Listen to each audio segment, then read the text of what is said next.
Lesson later, everyone. So today we're on the chapter 3 of our indigenous creative crafts subject, and that would be about textile traditions. And we're going to talk about the indigenous weaving in the Philippines. Before we take that up, let me give you a brief background of what our um, studies or the next topics that we will have. We will have textile crafts for this week. The next one is about paper crafts. That's example of that is paper mache. So be sure to take down notes of the important things that you need to remember. So these crafts, you should take down notes kasi hindi ko po ito ini-include dito sa, hindi ko po ini-include sa slides ko. So as I was mentioning earlier, we are going to talk about textile crafts on this chapter. But before that, I'd like you to again remind you to take down notes of these following important terminologies. One, practicing your listening skills class, okay? So textile craft would be discussed today. The other crafts which will be taken up the next few weeks that we have for this semester is paper crafts. Okay, under paper crafts, you can create paper maches. And then on the third one that we are going to take will be about decorative crafts. So these decorative crafts would include furniture making, woodworks, metal craft, basketry. So, yan po makasama sa decorative crafts. We have also number 4, fashion crafts. The fashion crafts will include your jewelry making or shell craft. Mga shells and jewelries naman ang gagawin natin. The fifth one is leather craft, which will include making belts, purses, or slippers. So, ituturo din po yan or papakita sa inyo. Number 6 is functional crafts, which includes pottery. Yun yung last na topic natin for this semester. So first, when we talk about different types of fiber and textile crafts, we're talking about the next slide. Quilting and quilt art. Okay, we're going to talk about quilting and quilt art, which is a technique of using 2 layers of fabric, usually with a soft material placed between the layers and then stitched together. So kung meron po kayong mga comforter, that's one example of or 2 layers of fabrics with a soft material placed in between them. So some quilts are hung as art and some are used for modern practical reasons like keeping as one. So ito po yung mga ginagamit natin kapag ginipinaw tayo, di ba? So ito usually, mga quilt na to is sa mga malalamig na countries ginagamit. Pero ako whenever it's the cold season ng bare months, lumalabas din po yung mga makakapal kong kumot which are quilted together. So, tandaan nyo yung may 2 layers of fabric with a soft material placed in between them and then stitched together. Second is embroidery. So, dito po sa textile and fiber craft natin, embroidery is also very common din naman sa ating It's the process of creating designs upon a material like woven fabric, paper, leather, and more by using a needle. So this can be done by hand or by machine. Sometimes other materials are combined with beads and sequins. Sa mga bags po may mga embroidered or may mga burda yung mga bags, di ba? Nakakaburda tayo sa mga tablecloth. We have also, kung isa sa paper din, isa sa tela, may embroidered ang mga designs natin. Next one is rope making. Rope making is a craft of combining many strands of a material to form one strong cord. So, tali. Okay? So, you can make ropes by combining and braiding or twisting the materials together. So, even the ancient Egyptians are the oldest known civilization to use ropes. Di ba? Gumamit sila ng mga tali na gawa sa fabric. Next one is paracord. Paracord is a cord that is made out of lightweight nylon rope. So it is used usually for suspension lines on parachutes. That's why they use the term paracord. Yung iba ginagawang bracelet, yung iba ginagawang anklet, di ba? Yung iba kung ano-ano pa. But they are using lightweight material. Then we have rug making. So rug making is a craft of producing a thick fabric that covers part of the floor. which is most known as a rag. So there are different types of rags. Meron pong braided, corded, woven, and loom. So meron po tayong mga rag na yung nilalagay sa sahig. So yung nilalagay sa sahig na may mga decorations. Yan, rag making using fiber. Pag binaliktad nyo po yung magandang design na yan na rag na nasa sa side ninyo, yun po ay makikita ninyo yung intricate details of the textile or the fabrics woven together. Next one is knitting. Okay, knit. They use two-dimensional fabric by interlocking loops of yarn. So yarn, ang crochet, isa lang yung needle na ginagamit. Sa knitting, dalawa. So knitting is the most common type of textile craft. Even my mom knows how to do this, even crochet din. Meron din na akong regalong blanket na crochet niya na po dito. So crochet, isang needle lang yung ginagamit.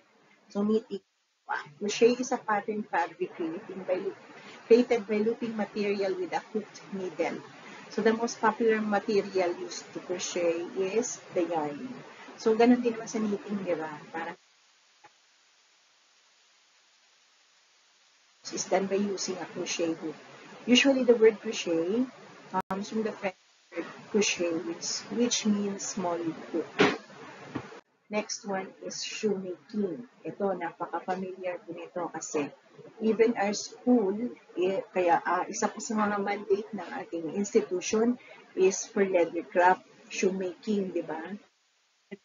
Balik na po ngayon ang tradisyon ng shoemaking in Marikina, even in Marikina, no?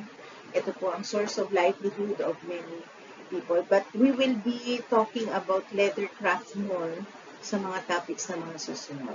So shoemaking is a process of creating footwear like boots, gloves, and sandals. Footwear is made with materials like rubber, leather, wood, and plastic. So traditionally, shoemaking was done by solely by hand. But these days, most shoes are mass-produced in factories using machines. So hindi na siya masyado. I believe in Marikina, meron pa po tayong mga traditional shoemakers, di ba? And these shoemakers lovingly crafts this lovingly craft the shoes na display po. Konting machine lang ang ginagamit nila. So, but shoes are now mass-produced sa mga factories, even dahil nga, di ba, sa pag-produce ng China ng maraming sapatos made in China, parang namamatay ng shoe industry, local shoe industry, because of that those machines na nagmamas-produce ng sapatos. The last one is weaving, which is our topic for today. Weaving is a technique used to create fabric by interlacing long threads. So this is accomplished usually by interlacing two sets of threads in a right angle, which ultimately forms a square of textile. There are many types of weaving structures that can be produced like plain, satin, and velvet. Depende po yan sa tela, ay sa klase ng thread na gagamitin natin. So introduction to the Philippine indigenous textiles. So the Philippine indigenous textiles focus mainly on weaving. So diverse textile traditions reflect the cultural identity of the indigenous community. So each indigenous group has unique weaving patterns and techniques. I will show you dalawa lang muna ngayon. Pero you will be watching, panonoorin nyo rin po sa mga video na idadagdag ko po sa ating materials dito po sa inyong references ang iba pang mga katutubong weaving techniques na iba't ibang mga katutubo sa buong Pilipinas. So, I have 3 more videos for you to watch. Textiles represent more clothing. They tell stories of the community. So, tulad po nitong the Ilocano Abel webbing.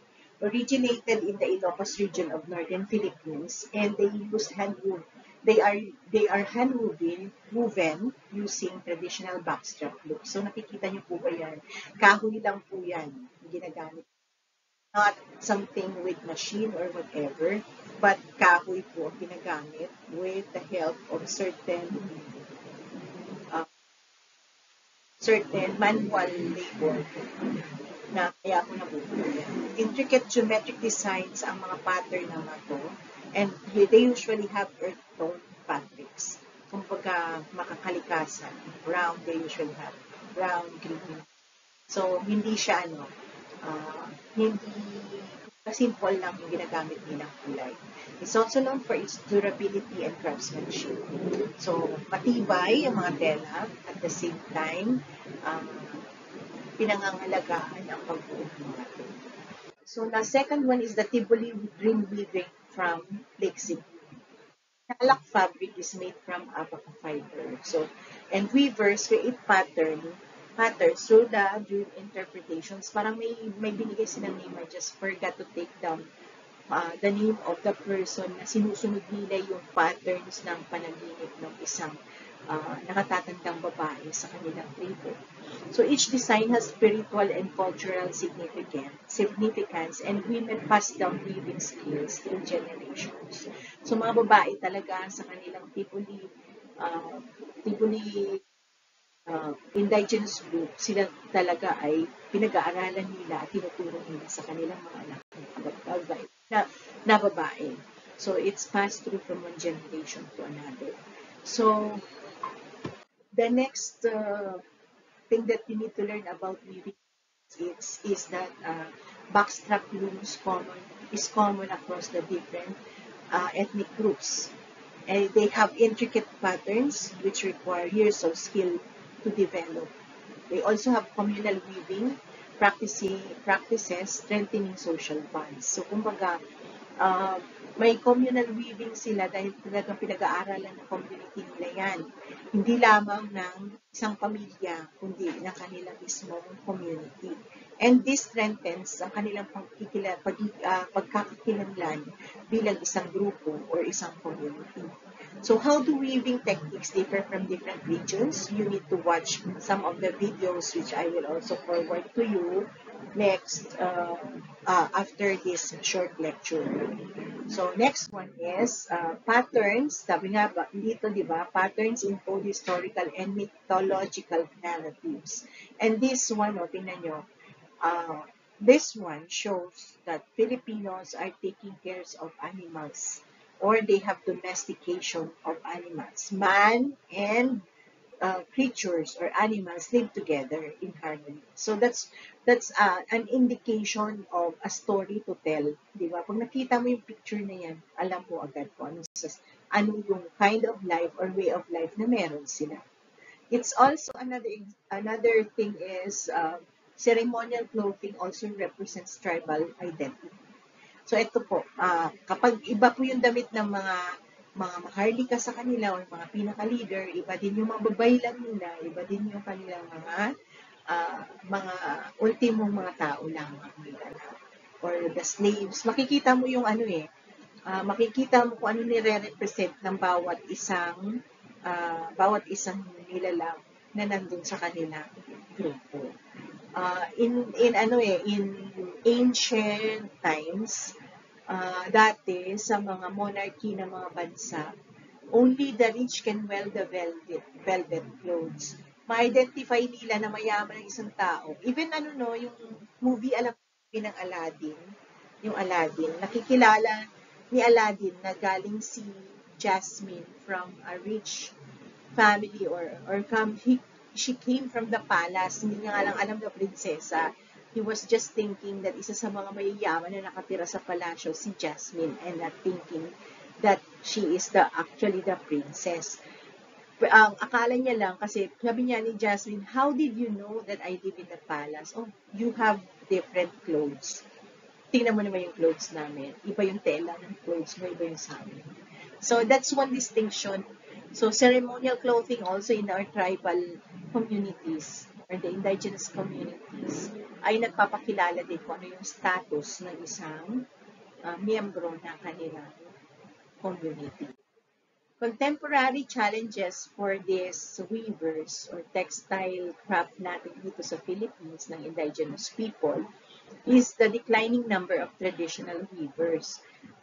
Usually, di ba, because of the modern times, some of those indigenous people tend to change path imbis na matuto sa pagwiweave, ay ginagawa nila, they go to school, they go to college, and then work for other employments. Hindi na sila nag-o-opt kasi nakita nila na, di ba, hindi sila ang iba, nawawala na yung market, at the same time, ini-encourage nila ang parents. May iba naman na talagang choice ng mga kabataan ngayon to be part of the modern world. At hindi na sila nag-i-stay dun sa community nila to continue the tradition of being weavers in the family's generation. Next one is economic pressures from mass-produced textiles. Tulad po nito, di ba? I have a tribal or signed na na tela, pero it's not hand-woven. It's actually manufactured ang tela because nabili ko lang po ito ng mura kumpara sa presyo naman ng talagang handcrafted. Mas mahal kasi ang handcrafted materials kaysa sa factory or mass-produced textiles. So efforts to preserve and revitalize indigenous crafts have been very minimal. Hindi na halos napoprotektahan or nabibigyan ng pansin ang importance at preservation ng ating indigenous crafts. Because if economically speaking, hindi naman kuminsan na tayo po ay mag-i-insist to stay on the more expensive handcrafted materials. Nakikita nyo, di ba, yung mga nakakasuot lang yan, yung mga mayayaman na ngayon. If you say it's a pinya barong or an abaca barong, alam mo, yung mga senador at mga kongresista lamang ng mga mayayaman at pwedeng magsuot niyan in ordinary or special occasions. So, importance of supporting local artisan communities, ito po ay isa pa sa mga nagiging challenges din. Although we love that they support the local artisan communities, parang, it's not enough. The effort though is not enough coming from the government. So, dito po, ito sample lang to ng sa India. India po, ha? Kasi sa kanila, sari yung parang malo. So, the sari production per unit nila, dati, hand-loom. Kumbaga, dati ganyan din tulad sa atin. They use hand-loom machines with the help of this furniture or something na ginagawa. Traditional handloom struggle to stay afloat. So, not only in India, dito rin sa Philippines, di ba? So, in 2010, yan, marami pa ang nagpapagawa sa traditional handweaving. However, after 10 to 12 years, ayan po, bumaba na. Out of the 800, naging 50 na lang ang halos nagpapagawa sa kasi napupunta na sa mga factories ang pagpapagawa ng mga sari nila or sa ating patadyong kumbaga. So, sabi nga, doble ang nagagastos andito kasi yung ulo ko but napakaliit na lang po ang wage na binibigay o binabayad sa mga factories or factory produced na mga tela or sari dito sinasabi nila. Napakaliit na lang, nakalagay dyan 20% na lang, 500 yung napuproduce nila, pero 20 lang yung binabayad nila. Naging mura ang presyo kasi mura ang workers' wage or yung binabayad nila sa nagtatrabaho. Kasi sa factory, it's almost like machines na lang nagpapatakbo, diba? Challenge is the conservation and documentation. Museums and cultural institutions, they document the techniques na ginagawa po ng mga traditional Filipino weavers. Ngayon nga, academic research is also going on indigenous textile traditions. And digital archives are preserving weaving knowledge. Kumbaga tinatago na rin ng ating ni-store na rin sa computer, 'di ba? Kung paano pini-preserve itong mga pagkakaalam, ang patterns. Do you know that may isa diyan na video na napanood ako na sabi habang pinag-aaralan ko ito, dinadagdagan ko ng kaalaman ng aking natural na nalalaman lamang, limited na nalalaman regarding textile of the indigenous textile craft of indigenous people. Nakita ko doon, one of the things that they did, I they said was that geometry, algebra, and other mathematics, logic is combined when we are creating this indigenous textile craft. Bakit? Hindi sila nag-aral eh. How come they know the patterns? Isa, isa, dalawa, dalawa. Ilang sinulid ang kailangang i-pattern to create a certain design. Diba? It uses geometry, it uses algebra, it uses logic para mapasunod-sunod ang mga patterns na yun. So, digital archives are also preserving this basic knowledge. So, nandun po sa mga YouTube na yan na mga features or featured stories, makikita nyo rin kung paano nila inaral, paano nila ginawa ang paghahabi or pag-weave. So, how can you help your people help preserve the crafts? Okay, so how can young people help preserve this craft? Paano kayo? In your own way, you know? You can use that to answer your comment section in the YouTube lecture, di ba? The video. You can use this. How can you, as young people, help preserve these indigenous crafts? So, future indigenous textile crafts, future of indigenous textile crafts, hindi naman sila pwedeng magstay in the past lang, di ba? So, they also have to join the futuristic vision of the Filipinos. If they want to remain there, it's okay, pero kailangan natuto din po mag-balance ng tradition with innovation. So, isa sa mga ginagawa nila is encouraging youth participation in textile arts. That's why it's incorporated in your college years, di ba? Kasi kayong mga youth ay ini-encourage siya mag-participate sa textile craft. Also, global recognition of Philippine textile heritage is also given to them. So, an example for that is, ayan, yung mga kilalang mga celebrities are wearing the traditional textile heritage of the Philippine arts. So, celebrating cultural diversity through craftsmanship. Alam ko kasi si Lauren Ligarda, may dugo po ito ng isang, she belongs to one indigenous community. I just heard that she's a princess of some certain tribes in the Philippines. So the next one is textile innovation and design collaboration. So dapat nakikipag-collaborate din sila, di ba? So imagine those beautiful female models ng international or global world. Ayan, suot ng mga native na mga damit. So modern designers will also use weaving techniques in reinterpreting them to the pattern na gusto naman nila. So blending indigenous patterns with contemporary fashion. Yung modern fashion with the old traditions. So collaboration between the artisan weavers and international designers is also shown in this picture. And maintaining cultural authority while exploring new creative directions. Kung pagka pinapakita nyo, pinapanindigan pa rin nila yung kultura nila. Tayo, pinapanindigan natin pagiging Pilipino natin kasi anywhere we go, we wear the barong. Meron na naman po ng CSC or Civil Service Commission na circular or mandate na in first week of the month, we should wear ASEAN clothes, and then the second to fourth Mondays during the flag ceremony, we wear Filipiniana clothes.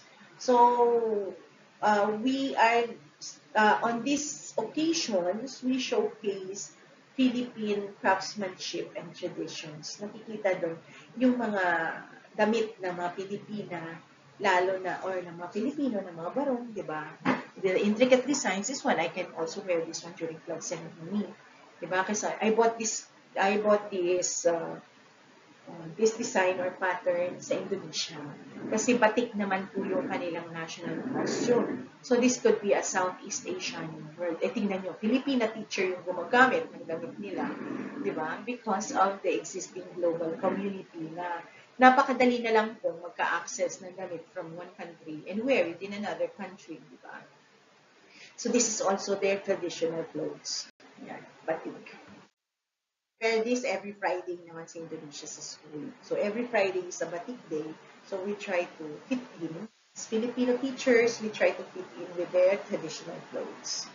So, materials and natural dyes. Ang mga example po ng indigenous fibers are abaca, cotton, and piña, pineapple fiber. You can also watch this.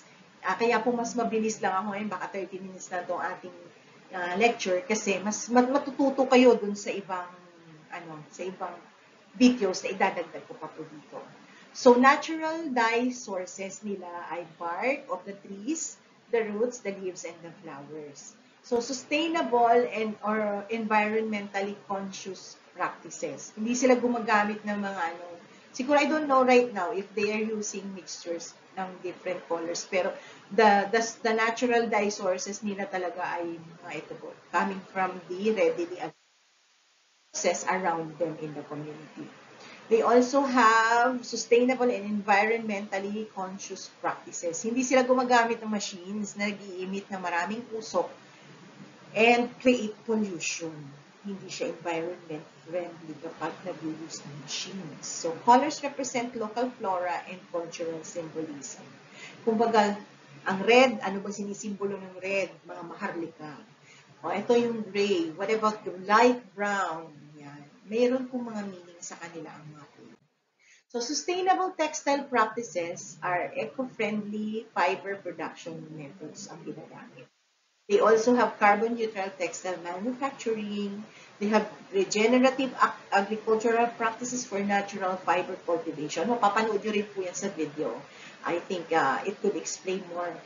Reducing environmental impact through traditional techniques. Diba? So, makikita nyo lahat yan po, especially the one that I've watched the first video na about abaca production in a plant. So, makikita nyo na sila, they plant their own pinya or pineapple and then they produce the fibers. Naku, grabe talaga. Mabibilib po kayo kapag napanood nyo ito. And then, youth engagement and cultural transmission. Educational programs teaching traditional weaving. Meron pa naman po nagle-lesson ng tungkol dyan. Pero, unfortunately, your professor can only teach you about the background. Pero yung actual po ay makikita nyo mamaya doon po sa mga gumagawa talaga. Scholarship initiatives for young textile artists. So, meron din po yun. Sa mga youth sa inyo, that's why we're teaching this one. Lalo na po sa GFB, ng mga BIP. Malaking tulong po itong textile crafts sa inyo. If you're given this background, yun, makakatulong po talaga sa inyo ang background ng indigenous creative crafts. And developing curriculum integrating, creating mentorship networks between master weavers and students. Hindi naman ako master weaver, just introducing you to this indigenous creative craft. Meron po talaga mga expert po. Like, for example, yung tattoo, Yung tattoo is an art. Pwede yung embroidering on a human skin. So, it's an art that is being taught by, sino nga ba yung pinakamatandang tattoo artist? Pinasa niya sa kanyang mga, di ba? She's also giving, mentorship, di ba? Nagtuturo din siya sa group of people or students kung paano mag-tattoo. And she passes that on to her children and grandchildren, that skill, di ba? So, developing curriculum integrating textile heritage into cultural education. Yan po yung role ko. That's my role of sharing with you the textile heritage of the Philippine indigenous people into this cultural education na maibibigay namin sa inyo, integrated into your curriculum. The last two slides would be about your group activity. So, challenge accepted. Next week, I want you to produce to me, to show me research about the materials you're going to use. You should choose the type of textile or fabric craft that your group can create. So, kanina, pwede po kayong hindi ko naman kayo sinasabihan na kayo mag-produce mismo ng sarili ninyong tela. Okay? But you can identify textiles that are available, no, in your community or even sa bahay nyo, di ba? And the challenge that I'm going to show to ask you to do is the cheapest that you can find. Okay? You can create or consider the most affordable and readily available materials to promote sustainable and environmentally conscious practices of creating textile crafts. Okay? Pipili po kayo kung anong gusto nyong buuhin with the tela or the textile that you have found in your home. So, kanina, di ba, may siyam tayo doon. You can have rope making, ba yung mga iba yun. So, sa textile crafts na kanina, you can have knitting or you can have crochet. Nasa inyo po yan. Pero ipipresent nyo sa akin kung ano per group ha. You will have, you will be showing to us kung ano yung pinakamura ninyong nakuhang materials. At tingnan natin kung sino ang may mapipresent na pinakamurang materials that will create. Ang challenge ko po ay placemat. Okay? So, placemat ang magiging challenge ninyo. And you will have to find materials that will be used, that will have emphasis on sustainable and environment friendly na mga gamit. So, ang evaluation sa inyo or ang pagkakaroon ninyo, may rubrics po tayo on the next page. But these rubrics emphasizes on comprehensive material analysis. Dapat na-analyze ninyo. Kahit hindi nyo binili yung gamit, alam nyo yung presyo ng gamit na gagamitin ninyo for your placemat. So, integrate sustainability principles, and you should also evaluate technical and creative dimensions. Tingnan din namin yon. Paano ninyo ginawa ng maayos ba? Ginawa nyo ba ng maganda yung design? And also, yung ating pong rubrics provides performance descriptors. So, ito po siya. So, dapat meron kayong research, no? Tulad na sinabi ko kanina, may comprehensive research kayo sa mga materials na ginamit ninyo. Is it locally sourced, recycled, or biodegradable materials? So, nandun yung cost-benefit analysis ninyo and environmental impact documentation. Kumbaga, ipapakita nyo sa amin, ipipresent nyo sa amin kung gaano, kung paano ninyo napili yung materials ninyo. So, kailangan din yung design creativity ninyo, meron din kayong cultural understanding, paano ba nyo? Ano ba yung story behind the tela or the materials that you use? And you also will show us paano nyo gagawin yung inyong craft techniques and paano nyo po gagawin siyang maganda. Ito rin, papakita ninyo kung kumbaga, paano ninyo ipoproduce siya na may sustainability strategy. Kumbaga, papakita ninyo kung ano yung magiging impact nito kapag dinamihan nyo ng produce. Ano ba yung magiging impact nito sa environment natin. Okay? So, ang last naman na titingnan dyan din ay masterful craft techniques. Paano ninyo kinonstruct siya with precision? Ano yung skills na ginamit ninyo para ma-minimize nyo lang ang material waste. At saka matitingnan natin kung professional level ba yung finished product mo or hindi. And kung may mga errors or whatever. It's okay. It's just a trial, di ba? So, pero yun nga, pwede nyo rin naman pong ipakita yung lahat na yan. So, material selection, yan pong apat na yan ang dapat ninyong i-defend sa susunod nating meeting. Ipapakita ninyo, and that's your homework as a group. So, if you have further questions about this activity, you can chat me in the GC. And I think ito lang po, that's it for the explanation of your textile craft, fiber and textile craft. Review nyo lang po yung, yung 1 to 9 natin itong different types of fabric crafts at textile crafts, fabric crafts na patterns that you can use in making that challenge ng paggawa ng placemat. If you have any other suggestions kung ano yung i-create ninyo with minimal cost, pwede nyo rin po i-chat sa akin doon po sa ating group chat, and we can modify this activity of yours per class. So thank you so much.